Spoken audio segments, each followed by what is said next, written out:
And also, we got to send a rest in peace, very sad news.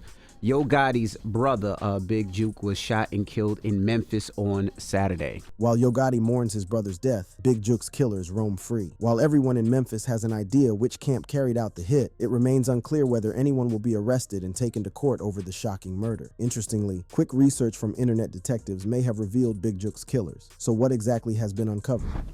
Who killed Big Juke? Well, at least 5 police sources have confirmed with Fox 13 that the person killed is Anthony Mims, also known as Big Juke.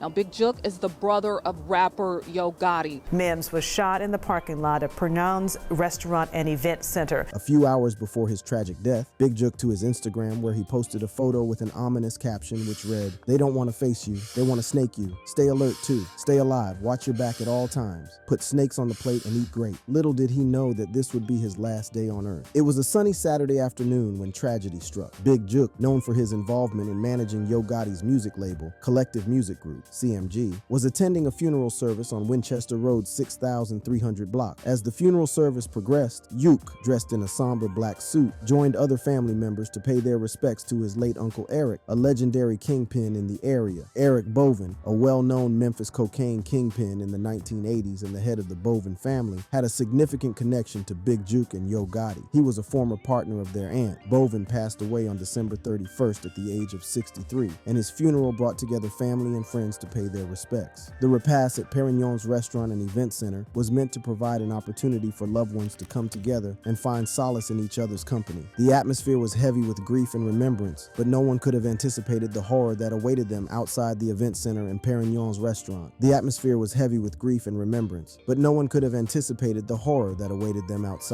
It was in the vicinity of the funeral service that Big Juke's life was tragically cut short. Gunshots rang out, shattering the peace and causing panic among the mourners. Big Juke was fatally wounded, his body succumbing to the violence that unfolded before their eyes. The chaos that ensued was captured on video, providing crucial evidence for the investigation that would follow. Memphis police, responding swiftly to the scene, were met with a grim sight. Big Juke lay motionless, his life extinguished in an instant. The news of Big Juke's death reverberated throughout the city, prompting an outpouring of condolences and tributes from fans, friends, and fellow artists. The loss of such a vibrant and influential individual sent shockwaves through the music community, leaving many grappling with the senselessness of the tragedy. According to police reports, Big Juke was not the only one who was shot that afternoon. Turns out another man was also rushed to the same hospital after sustaining gunshot wounds. At 4:15 p.m., officers were flagged down on a shooting at 6,385 Winchester. A male was located on the scene and transported to St. Francis, where he was pronounced deceased. A second male arrived at St. Francis by private vehicle. He is listed as critical, the police report read. The Memphis Police Department launched an immediate investigation into the shooting, aiming to uncover the truth behind this senseless act of violence. During a press conference, Deputy Chief Paul Wright provided some insights into the ongoing investigation. He mentioned that the police were analyzing video footage from the scene, but had not yet identified a suspect. It remained unclear whether there were multiple shooters involved in the incident. Deputy Chief Wright also stated that the police believed that Big Juke may have been targeted by the suspect. The motive behind the shooting and the identity of the perpetrator were still under investigation. The Memphis Police Department appealed to the public for any information that could assist in solving the case. Luckily, the next day, witnesses came forward and provided invaluable information to the cops. On Sunday, a witness at the scene came forward and reported that suspects in a white SUV were responsible for the shooting. The vehicle in question was described as a white Ford Explorer with black wheels and dark tinted windows. Surveillance video captured images of the vehicle, providing valuable evidence for the investigation. Tonight, police are looking for a white Ford Explorer SUV in connection with the shooting. But that was not all. Witnesses at the funeral reported that they saw 2 suspicious men inside the church during the funeral. Apparently, Big Juke was being watched by the men who were seated at the back of the church before heading out earlier than the rest of the mourners. What's more shocking is that the vehicle that Big Juke was murdered in also had his mom, who was seated in the back seat. Whoever wanted Big Juke dead wanted him gone and didn't care if innocent people would get hurt. So the question that lingers is, who would want Yo Gotti's brother dead? Well, just a few days after the hit, Young Dolph's cousin, Paper Route Vicky, took to social media to post a hit list which included Black Youngstar, who was Dolph's rival. The list, which was titled Get Back List, featured names such as Old Boy and Old Boy Brother, which people claim are Yo Gotti and Big Juke. This could be the case as Old Boy Brother's name is checked off. Had Young Dolph's people taken out Big Juke? Well, even from Paper Route Vicky's other posts, you could see that she was serious about getting revenge for for Dolph's death. Paper Route Vicky was not the only family member who was deeply hurt by Dolph's murder. Enter Key Glock. Man, ain't nothing.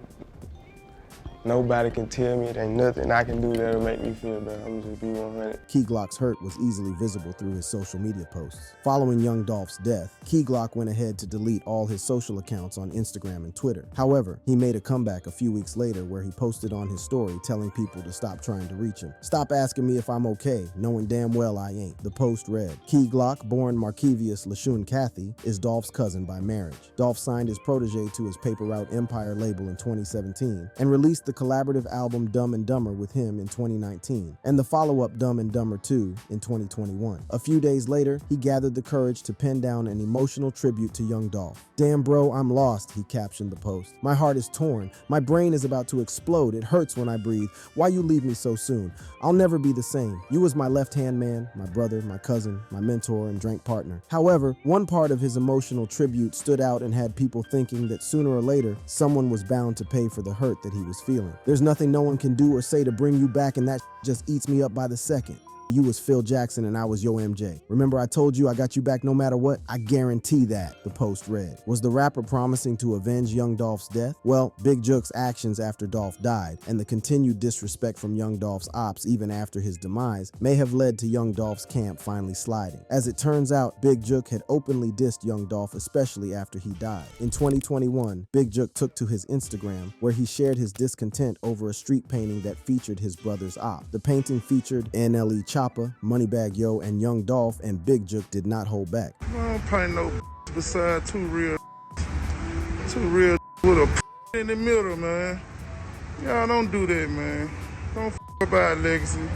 So right here. Big Juke had some pretty strong feelings toward the late young Dolph, but hate towards the dead rapper continued after a mural dedicated to him was vandalized. Frustrations are boiling over across Memphis after a mural dedicated to rapper young Dolph is vandalized. But that's not all. As it turns out, Big Juke was heavily involved in young Dolph's murder. 9 days after the tragic shooting on December 9th, police arrested the first person they believed to be involved in the superstar's death. Cornelius Smith was arrested after a traffic stop in South Haven, Mississippi. Video of the arrest of one of the men accused in young Dolph's murder. Last night we told you Cornelius Smith was arrested in South Haven a month ago.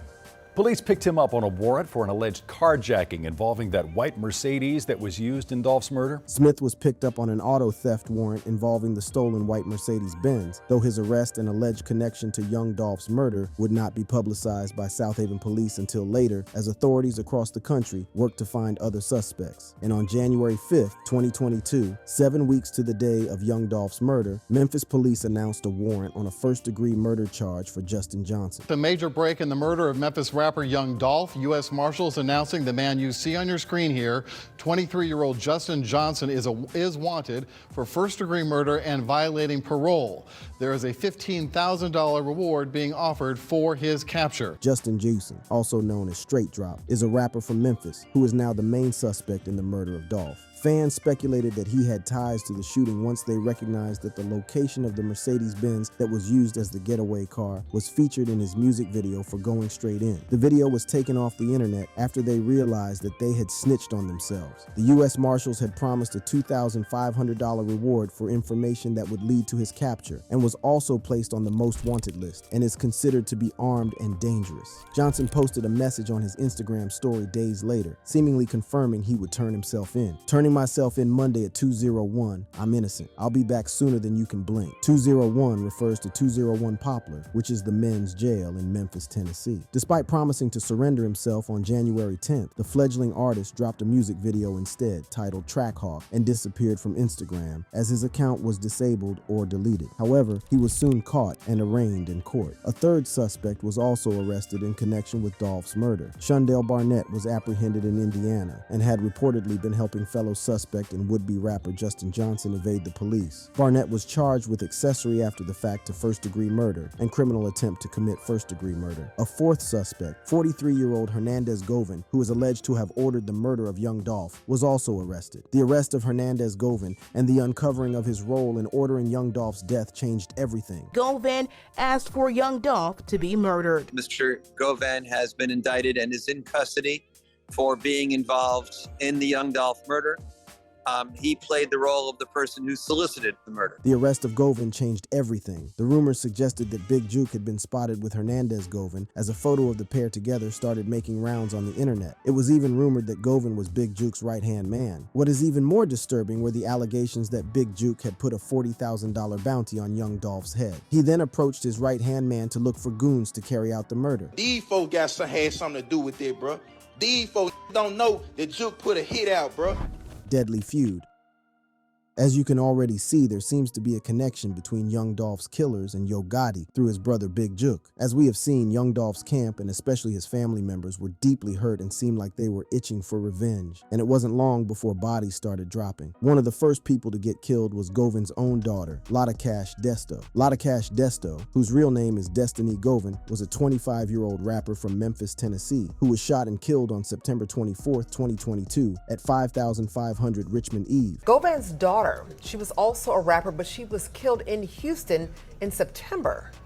Yeah, she went by Lotta Cash Desto, but her real name, Destiny Govan. Houston police say the 25-year-old was shot and killed in Houston September 24th, early that morning. On the fateful day, Lotta Cash was driving a Porsche SUV with a 20-year-old female passenger at around 2:30 a.m. when a four-door sedan pulled alongside the SUV at a red light. Police say two men hopped out of the car and opened fire on the women. Lotta Cash was quick to draw her firearm and shoot back, catching one of the attackers in the abdomen. Unfortunately, the rapper was shot multiple times, robbed, and was pronounced dead at the scene. The female passenger was transported to a local hospital with a single gunshot wound. The rapper's father, Hernandez Govan, took to Instagram to mourn her daughter's death and even blame himself for her death. "I think I cursed you, Destiny, with my lifestyle. I apologize, baby," he posted. This led people to believe that Lotta Cash's death was a retaliation for her father's role in Young Dolph's murder. Lotta Cash Desto was not the only one who was caught in the deadly beef. A popular gang member in Memphis and a known Young Dolph hater was also gunned down. A high-profile gang member was killed in a shooting in Orange Mound this afternoon. This is according to family members who tell us Joshua Taylor was named a person of interest in the Young Dolph murder case back in February of 2022. Joshua Taylor's life came to a devastating end when he became the victim of a fatal shooting in Memphis. This incident has left family members and investigators grappling with unanswered questions and seeking justice for his untimely demise. But upon peeling back a few layers, one will easily uncover some disturbing details that may suggest his death was revenge for his involvement in a murder. In the heart of Memphis, a city known for its rich musical history, a man named Joshua Taylor found himself entangled in a web of mystery and intrigue. Joshua, also known by his alias CEO Teezy, was no stranger to the spotlight. He had garnered attention as a person of interest in the high-profile murder case of rapper and music executive Young Dolph. The story of Joshua Taylor begins long before his involvement in the Young Dolph case. Born and raised in Memphis, Joshua grew up in a neighborhood that was no stranger to violence and crime. Despite the challenges he faced, Joshua had dreams of making it big in the music industry. He possessed a raw talent and an undeniable charisma that drew people to him. As Joshua's reputation grew, so did his connections within the music industry. He rubbed shoulders with some of the biggest names in the business, attending parties and events where he made a name for himself. But beneath the glitz and glamour, there was a darker side to Joshua's life. In February 2022, Joshua Taylor's name became synonymous with the Young Dolph murder case. The rapper, whose real name was Adolph Robert Thornton Jr., was tragically gunned down while shopping at Makeda's Cookies, a place that held sentimental value to him. The news sent shockwaves through the music industry and the city of Memphis. Authorities quickly identified Joshua as a person of interest in the case. They believed he may have had crucial information about the murder or the whereabouts of the alleged shooters. The investigation revealed that Joshua had a complex relationship with one of the accused, Justin Johnson. It was suspected that Joshua may have been privy to information that could shed light on the events leading up to Young Dolph's untimely demise. However, despite being named as a person of interest, Joshua Taylor was never directly charged in connection with the murder. Investigators were keen to uncover the truth and determine if Joshua had any involvement or knowledge of the crime. They wanted to know if he knew where Justin Johnson was on the day of the murder, or if he had any information that could help solve the case. While the Young Dolph murder case continued to captivate the public's attention, Joshua Taylor's life took a tragic turn. The fateful evening, Joshua became the victim of a fatal shooting in Memphis, and his body was discovered the following morning. Family members were left devastated by the loss, and the community was left grappling with the shocking news. The circumstances surrounding Joshua Joshua Taylor's murder remains shrouded in mystery. Was his death connected to his involvement in the young Dolph case, or was it a separate incident altogether? However, it doesn't take a genius to connect the dots and see that Dolph's death is being avenged. What is even more interesting is that another suspect who was arrested in young Dolph's murder agreed to cooperate with the feds. In June 2023, Jamarcus Johnson reached a plea deal where he pleaded guilty to 3 counts of accessory after the fact, in exchange for his conspiracy to murder charge being dropped. He is expected to testify against the other suspects at their upcoming trials. One of the men involved in the death of young Dolph pleads guilty to accessory after the fact. Prosecutors say Jamarcus handed over the cell phone and identified a picture of his brother wearing the same clothes as one of the shooters. He also agreed to testify against his brother if called. His testimony may shine light on who ordered Dolph's death and whether it was related to the feud between Dolph and Yo Gotti. So, how did this feud even start in the first place? The Memphis rap scene was dominated by Yo Gotti, who achieved national prominence with hit singles such as I Know and Down in the DM. Not only had Yo Gotti's popularity increased, but he had also established his own empire thanks to his CMG imprint. During Yo Gotti's reign, however, young Dolph emerged as a formidable competitor. Young Dolph founded Paper Route Empire in 2008, and he quickly began to make a name for himself in the industry. Collaborations with rap game giants such as Gucci Mane further solidified his ascending status. In 2015, young Dolph's popularity and fan base skyrocketed, placing him in direct competition with Yo Gotti, which resulted in a bitter rivalry. Young Dolph and Yo Gotti's feud achieved its pinnacle in 2016, with both artists engaging in a public feud, firing shots at each other through their music and social media. Young Dolph, known for his forthrightness, voiced his displeasure with Yo Gotti, specifically referencing the time he turned down Yo Gotti's offer to sign a record contract with CMG. From young Dolph's perspective, Gotti took offense at Dolph's decision, establishing the groundwork for their ongoing animosity. Young Dolph's announcement that his debut album would be titled King of Memphis was an important point in the developing rivalry. Many were taken aback by this action, as Yo Gotti had long claimed the title for himself. Despite Gotti's silence on the subject, the Memphis rap community regarded Dolph's album title as a direct challenge to Gotti's claim to the throne. Despite the tension, young Dolph attempted to tone down the conflict during a February 2016 radio show appearance. He appreciated Yo Gotti's early support in his career and explained that the title of his album was not intended as an insult, but rather reflected the mindset of himself and his crew, who considered themselves kings in their own right. However, tensions rose even more when Yo Gotti's CMG artist, Black Youngstar, publicly criticized young Dolph in an Instagram video. Black Youngstar questioned Dolph's claim to be the King of Memphis and resorted to threats, demonstrating that the hatred between the two groups was serious. The conflict between young Dolph and Yo Gotti reached new heights on March 2nd, 2016, when Black Youngstar showed up in young Dolph's Memphis area. Black Youngstar was accompanied by a number of his goons as they roamed through South Memphis's Castalia neighborhood, reportedly looking for young Dolph. Right now, cuz. Castalia right now, cuz. What Dolph at, cuz? Where he at, blood? Where he at? Where he at right now? While the two sides did not cross paths during this encounter, it was clear that their hostility went much deeper than a battle of words on social media and in their songs. While young Dolph had mainly taken the high road throughout the conflict, by March 16, 2016, his patience had run out. Dolph openly responded to Yo Gotti in a series of Instagram posts, accusing him of harboring anger for Memphis rap icons like 3 6 Mafia and 8 Ball and MJG. The feud turned deadly on February 25, 2017, after news spread that young Dolph had been targeted in a gunshot in Charlotte, North Carolina, escalating the rivalry. Over 100 shots were fired at his vehicle, but owing to his armored SUV, Dolph escaped unharmed. On September 26, 2017, young Dolph was again the victim of a shooting, this time in Hollywood. Details on the incident were scant as she was rushed to the hospital. Yo Gotti was named a person of interest by the LAPD after an altercation between their entourages escalated into gunfire. However, the Los Angeles Police Department reaffirmed a day later that Yo Gotti was not a person of interest in the shooting, denying the early reports. Corey McClendon, a Yo Gotti associate, was instead charged with attempted murder in connection with the incident. As the investigation progressed, Corey McClendon was unexpectedly freed without prosecution on September 28, 2017. Despite the absence of arrests, the animosity between the two artists was evident, keeping fans and the wider public on edge, wondering if the rivalry would ever be completely settled. The beef died down after that. However, 4 years later, tragedy struck as young Dolph was gunned down in his hometown. Will this beef continue even with multiple people already dead? Probably. But whatever Jamarcus Johnson reveals in court may prove crucial in putting people behind bars and ending the bloodshed in Memphis. If you enjoyed this video, click on the boxes playing on your screen to watch similar content.